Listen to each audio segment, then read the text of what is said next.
friends, it's Amber from AmberPlansHerDay, and I am so excited to come on and share with you a recap, but also answer some of your questions about Go Wild Dallas of 2024. And I'm very excited, so we're gonna dive right into everything that I have. So I do have about 8 questions that were asked over on Instagram that I will be answering here throughout the video as well. But I do want to kind of start with probably the biggest question that I got, and something that might be helpful for you, and that is, what is Go Wild? So Go Wild is a planner conference that is hosted by Wild for Planners. And basically what it is, it's between 1,700 to 2,000, sometimes attendance varies, people who come to a central location. They've done it in multiple different areas before. They've done, I know they did one in New Orleans. They did one in Tennessee somewhere, I think, Nashville. And then they did Austin, Las Vegas, and then Anaheim, Washington, D.C., and now Dallas, Texas. So it kind of changes every year of the location, but the main concept and the main idea is the same. So about 2,000 planners, people who love planning, who love paper crafting, who love being creative, all come together to meet each other, to see each other, to experience all that Go Wild is. So that's kind of what Go Wild is in general. Is it's just a big conference where we all come together and share our love of planning, crafting, creating together. So the way that Go Wild is laid out is it is a 3-day event, but really like a 2-day conference. So the first day is what they call the Planner Fair. This was my 3rd Go Wild. So I started attending in Anaheim and then Washington, D.C., and then I went to Dallas. So those are the 3 that I went to. Every year has been just a little bit different in good and negative ways. So we can talk about that as well.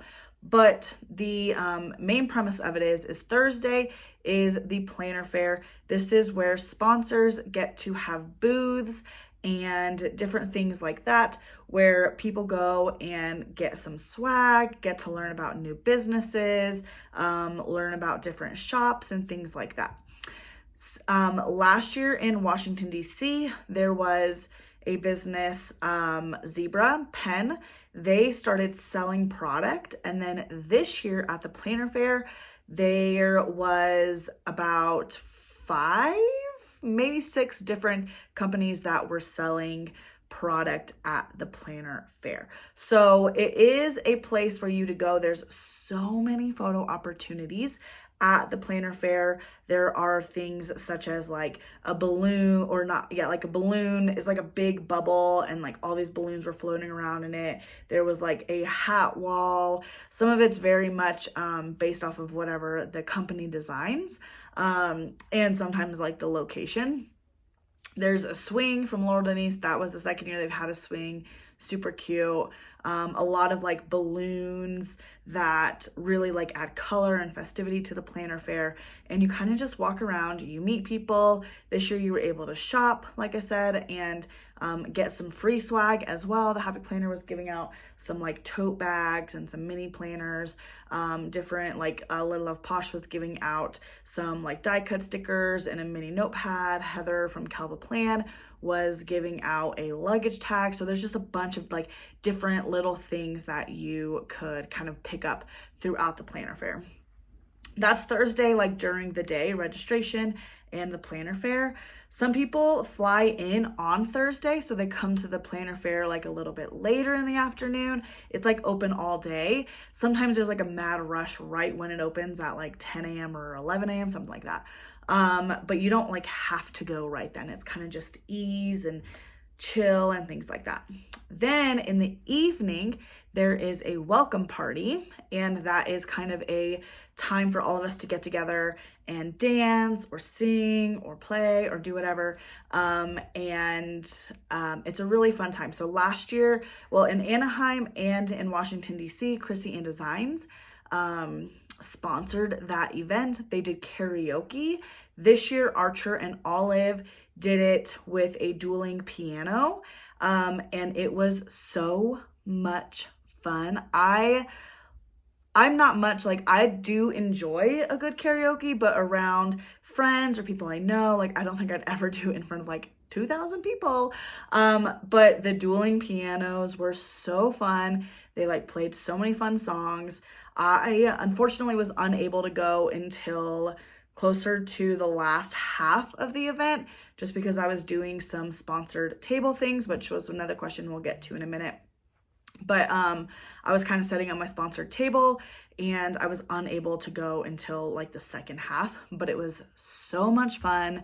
I was like up on the stage dancing, shaking my butt a little bit, and I'll put like a little clip of it here or something so you guys can see. But it's just like a fun time. You just like dance and play and like get to know each other. Usually this night the bar is not open, but it is available, like purchasing drinks and things like that. Archer and Olive did also sponsor like some cupcakes and different treats like that. So it's just kind of a fun night to start out the weekend, I guess. Then Friday morning is sponsored table time. What a sponsored table is it's a small business there's multiple small businesses who support or sponsor a table for 10 people. They can sponsor one table or 20 tables. Like they can kind of pick how many they do, and they can put their product on it, favorite products, gift cards. I mean, like whatever they desire to put onto these sponsor tables is kind of what is on them. I did sponsor table. I'll put a picture here for you so that you can see what mine looked like. Basically, for my sponsor table, I had 5 sticker books. I had the advent calendar that released last fall. I had plus like more sticker sheets to kind of fill that whole sticker sheet storage.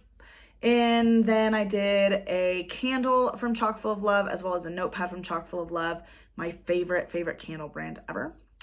Then I did a adult coloring book for gratitude and mindfulness, as well as coloring pencils. And then I did a belt bag. I love belt bags so much. So I did a belt bag, and then I put some essentials in it. I put like a stress ball. I put a hair clip. I put sanitizer, lotion. What else did I put in there? Gosh, I don't even remember. That might have been it. And then I also did like my favorite candy. And then I also had a pack of zebra mild liners on there as well. So usually it's a pretty grand, like amount of swag that you can get. And every company does it differently, but every company does it amazing. Like there is not a bad seat in the house. Now, I will say, again, this year, there is always going to be the people who don't like the system of how sponsored tables is set up. So in DC, they changed the rules.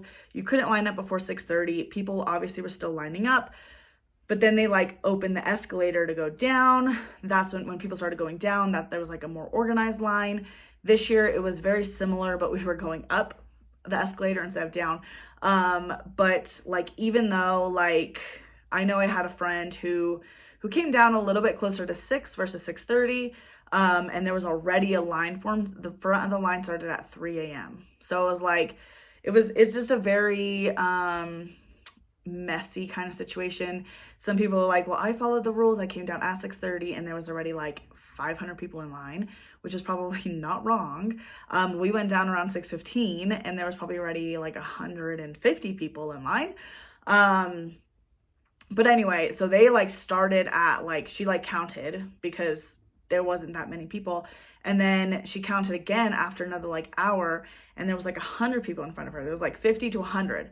So like people were like saving spots for other people and different things like that. So there was a little bit of a mess with the going into the conference. Typically that is common. I have heard that Chicago Planner Conference does it differently, and I am considering going to Chicago Planner Conference this fall. If you have been, please let me know how it is, because it would be my first time going and I am curious about it. So I'm considering it. Let me know what you think. But anyway, there's people just like want to see a little bit of a different system for Go Wild, because there is a pretty mad rush into the conference space on the morning of Friday, the first day of the conference. Now, the first day of the conference, you have speakers, many different speakers. Sometimes they do like a workshop, a craft or something like that. And then some of them just talk, like whatever it is. Martha Stewart was there on Friday this year, so we got to hear from her. And she was amazing. She was sassy. She was fun. She was just having a good time, and she was just really cute. Also, I had no idea she was in her 80s, like mind blown. So anyway, after that, the conference usually ends between 1 and 2 o'clock each day. So then you have like from 2 o'clock till 7 o'clock to really do whatever you want. You can go back to the planner fair. You can go out to lunch with friends. You can rest in your hotel room. You can go explore the town that Go Wild is in that year, but it's kind of just free time. Then Friday night is the Wild Crop, and that started in Anaheim 3 years ago. Anaheim's was very messy, so they changed it for DC, and then they changed it again for this year. So I think in DC, maybe they got some feedback about how the breakout rooms weren't as inclusive. Not everyone can do it, so you had to like sign up for it. So I wonder if this year they decided to not do those, and they just did one big stage crop night. So Mark Your Pages was the one who kind of like hosted the crop night. And it was hosted by Zebra, or sponsored by Zebra. And he talked about like bullet journaling, drawing in your planner, things like that. And then you had Bess from Life Planner Action. She came out and talked about memory keeping. And then you also had Rachel from Shop ARL come and teach us about doodling. So there was 3 very fun and unique different crops and classes that you could take that night. Now, I will say there is some swag that happens on Friday night. And if you skip out on Friday night, it's not mandatory to go at all.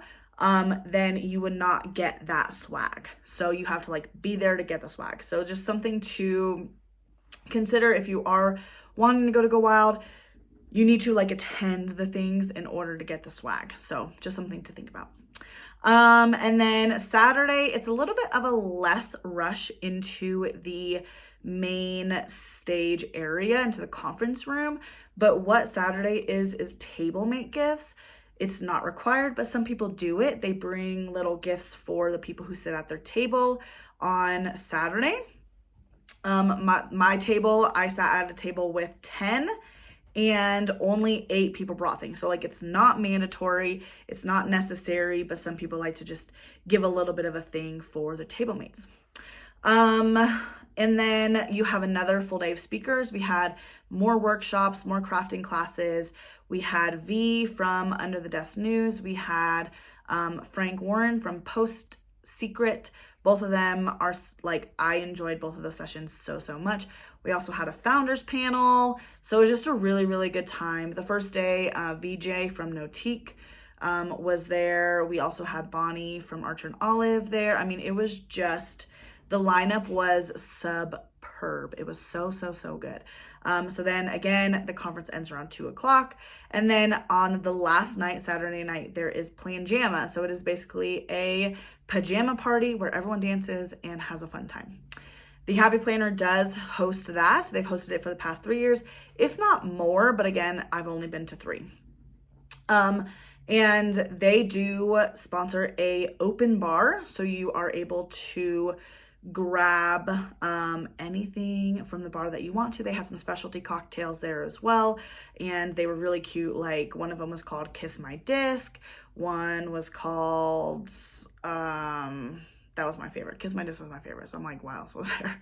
Wild Nights or something like that. Just really fun little cute names, and they were all pretty decently good. So then you have Planjama Party.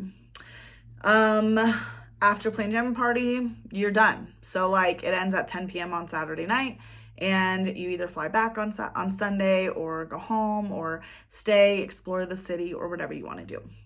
But that is everything for the conference. Now, new this year was the member-led meetups. And it was like I said, that was the first time they ever did it. You didn't have to sign up. It was just kind of come and go as you please. But they had a lot of different meetings happening. So there was a Taylor Swift listening party because the Tortured Poets Department came out the same day as Friday. And we were like, all the Swifties that were there were like, we want to listen to the album so bad, but we want to be at Go Wild, and like all the things. So we had a listening party for there. Beyonce had a listening party.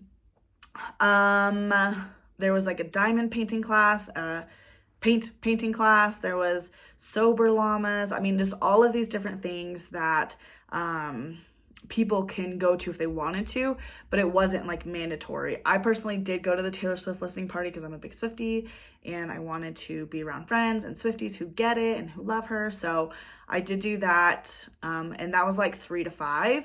So that was new this year, but it wasn't mandatory. A lot of people didn't go to it. Probably like 300 total, like throughout all of the workshops from what I saw when I was walking down the hallway.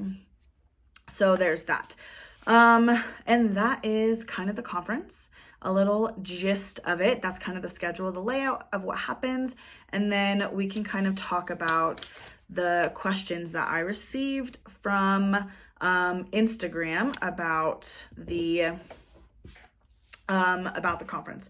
So I kind of talked about what it is. So that one answers that question. I feel like I need to like mark it off. Otherwise I will, probably be talking over it. Okay. So we have, can I have a swag haul? If you have not seen my video from Tuesday, I did a swag haul on Tuesday. So definitely check that out. It is still sitting all right here on my floor and it's kind of messy. But there was a lot of it. I did show every piece of swag that I came home with, whether that was a contact card or a swap that some people make. Like basically like if this was like a business card for me, I could like hand it out and be like, hey, like this is me, find me on Instagram. Or if people like want to give out like little baggies of, there was like little baggies of mints, like people would just give that out. It's like a swap. I showed all the swaps. I showed table mate gifts. I showed sponsored swag. I showed the tables that I sat at, like all the things. So check that out from 2 days ago. I'll also have it linked in the description. And then, okay, so somebody asked if I would consider sponsoring a table. And actually, this is my second year that I sponsored a table. So I had one last year in Washington, D.C., and then I had one this year in Dallas. And I love sponsoring tables. It's really, really fun. And both years I have been able to kind of go to that table and thank them for sitting there, you know, like say like, hey, this is my small business. It supports my family. This is who I am. This is who we are. So I think it's just really special when you're in attendance and a sponsored of a table, because you can kind of mesh those two together. If you don't attend, you can still sponsor a table though, because the volunteers would set up that table for you. But for me, it's just so special to be there and sponsor the table, because then I can kind of like make it more personable. But yes, JoJo, this was JoJo's from Mojo JoJo Plans, her first time sponsoring a table. She's my planner bestie and my bestie in real life. If you don't know who she is, check her out. But this question did ask like, would you or JoJo ever consider sponsoring a table? And yeah, we both did this year and it was so much fun. And I think, yeah, I mean, if I can, I would do it again. Okay, let's see. The next question is, do people talk during the speakers? Now that's a really good question. And I'm not gonna like sugarcoat anything. Yes, people talk during the speakers. Yes, they do. The ones that I find that talk the most are during the crafting sessions.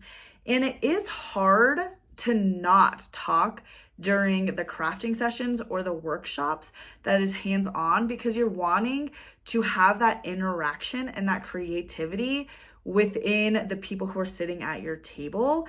And it's kind of hard to do that when you're not talking. Now the second part of that question was, can you ask them to be quiet? And I will say, last year in DC, they had a Go Out app. They might have had one in Anaheim. Now I don't remember. But they also had an app this year in Dallas. And there were posts on the app that said, please be quiet. Now, people don't check their phone during like the workshops and stuff. And not everyone has the app or looks at the posts or even listens to it. So I think that it's hard to get that message out to stop talking. But I will say some of it is not on just the people talking. Some of it's also on like the audio in the room. So the first day, my table was right along the center aisle. The center aisle is usually like one of the main ones that people walk down, and then like volunteers go down with the swag. I sat right there, and it was hard to hear anything. Even the speakers who were not doing workshops, it was hard to hear them.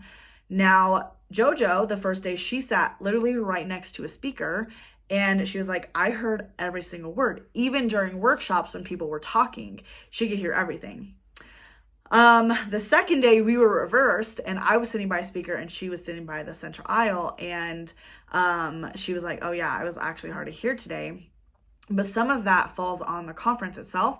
They should be putting some speakers along the middle aisle so that it's not just along the outside of the room, and instead it can like be a whole immersive experience, because it can be hard to hear, but it's also hard to ask people to stop talking, especially if it's like a hands-on.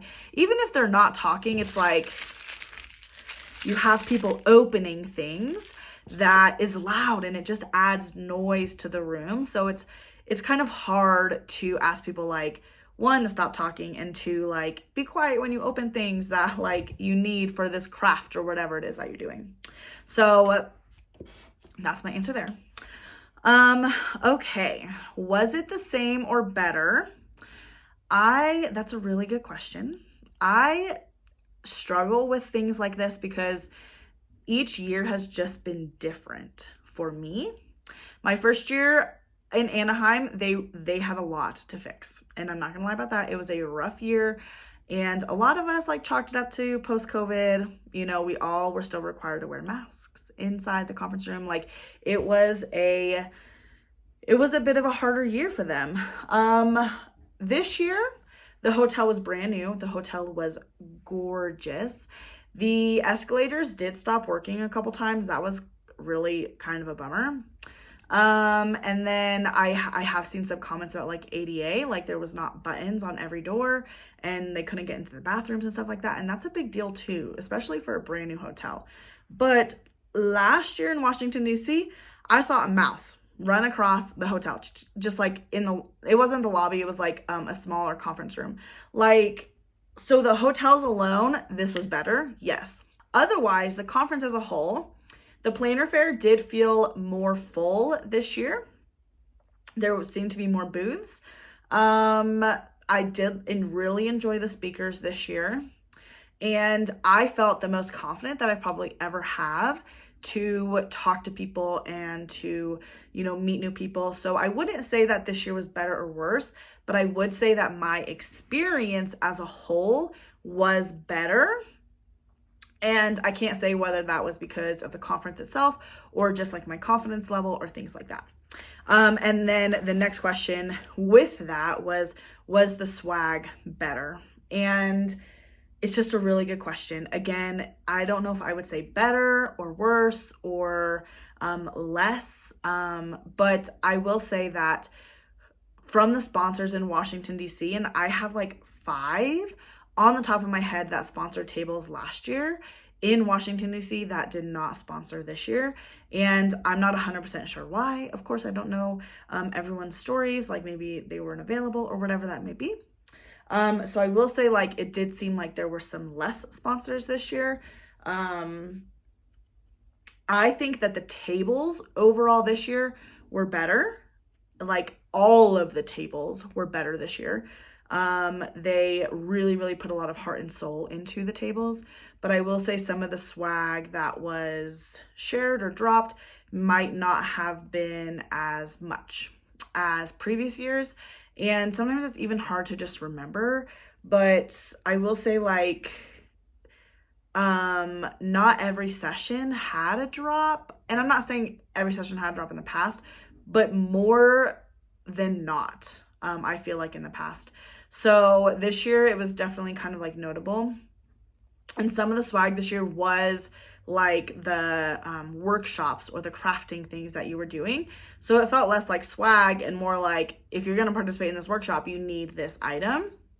So that was like some of it as well. I will say I personally have heard that people think that the swag was less this year than last year, but to me, like, either it's hard to remember or it's just like I don't notice that much of a difference.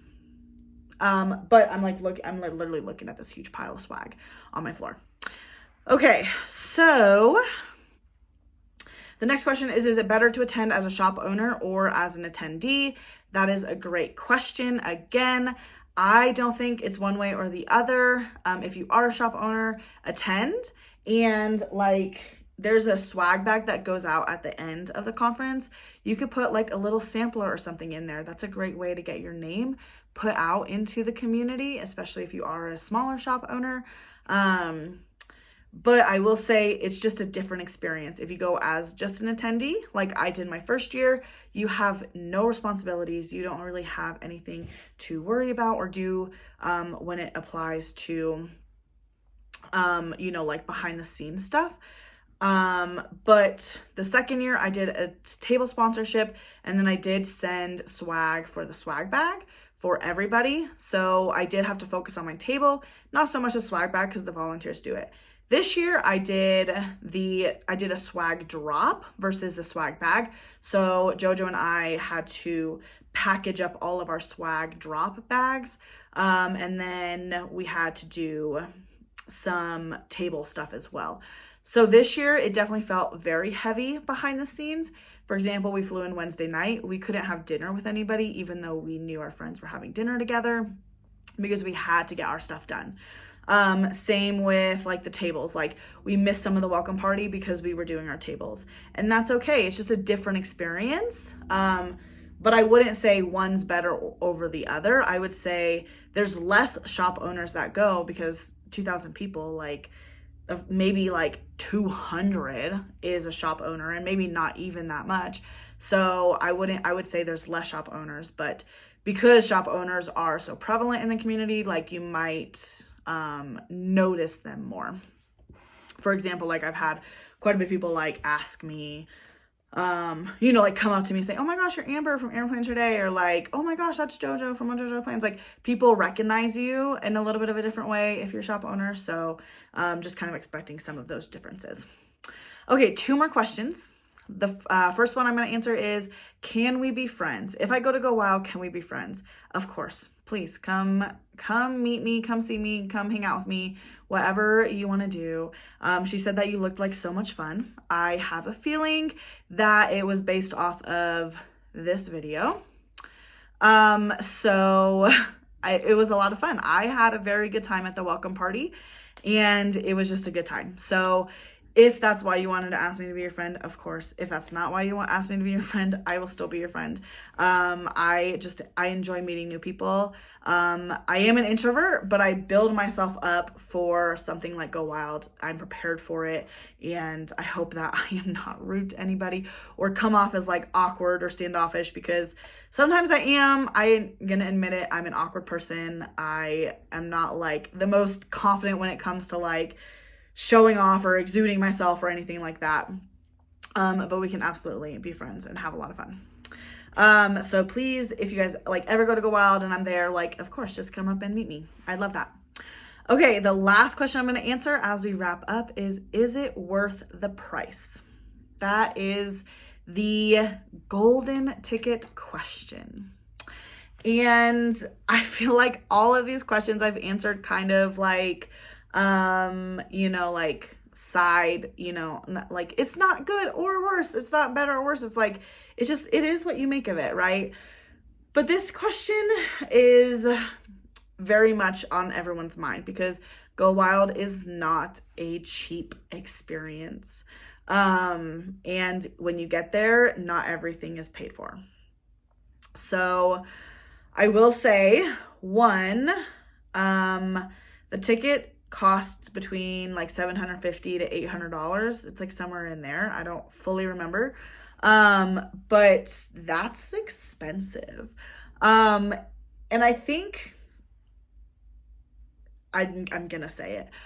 If it's worth it, it's what you make out of it. Are you going just for swag? Then maybe it's not worth $800 because you can find your favorite brands and spend $800 within that and get things that you would love.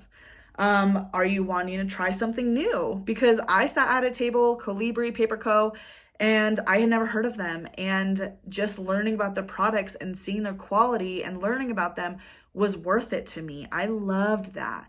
If you guys want to learn about new planner brands, then this is a good way to learn about new planner brands. Let's see. If you want to go for friends, it's 100% worth it. If you want to meet people, it's 100% worth it. We had, actually, there was a lady from Colorado Springs who was there, and she knew I'm from Colorado Springs as well. And we ended up having dinner together, and never met her. I've only talked to her online a few times. And now we have a friendship that, I'm like, oh my gosh, she has kids similar ages. I'm like, we can hang out because now I've met you in person, which is a huge deal to me. But you can meet people. Sometimes they have different text threads for Colorado goes wild or Tennessee goes wild or Florida goes wild or whatever it may be. So that you can meet people within your local community. There's people here, in your own community that you may have never met before, and Go Wild is a great way to meet them. The speakers, it depends. Are you wanting to hear some bigger names speak? Are you wanting to learn some new things in the planner community and some crafting techniques? Then it's worth it, 100%. I mean, Martha Stewart, V from Under the Desk News, who's very popular on TikTok, and Frank from Post Secret were our 3 keynotes. And I mean, all of them just brought it. I loved listening to all of them. And I'm not going to say that every keynote speaker has hit for me, been what I hoped it would have been, but this year it was. And it's hard to make that decision because sometimes you purchase the tickets before speaker names come out, but you have to think about, what are you hoping to get out of it? And then for you, is it worth it to, spend close to $800 on a ticket, then fly there or drive there, get the hotel? They tend to do nicer hotels, so it definitely can add up. If you get a roommate, then that is helpful as well. And then if you eating there, you have to pay for yourself as well. So I think that it is kind of a vague question. It has to be worth it to you, but honestly, that's just the way that I see it. For me, as a small shop owner, it's worth it. As an attendee, it's worth it as well, because that first year I got to meet people that I've talked to online for years and spend time with them and get to know them. And then it's you just get to meet people that you enjoy and want to get to know. And it's just a really, really fun time. And I mean, every year they're improving. I've seen growth every year that I've been, and I genuinely think that overall it's a really great experience. Now, I'm not saying that it's the best conference out there. I don't know. It's the only one I've been to, so I don't have much to compare it to. But like I said, I am considering going to Chicago Planner Conference this fall. It is a lesser ticket value, and it is at a little bit of a cheaper hotel. And they do things a lot differently. So, I mean, I can, compare a little bit more after I experience something else. But for what it is, Go Wild is an amazing experience. It is a great time, and I definitely can tell that Team Wild works very hard behind the scenes to make this event better and better every single year. So if you guys have any other questions about Go Wild, please leave them in the comments below. I'll be responding to them and letting you know anything else that you may want to know about my experience or any questions that you have.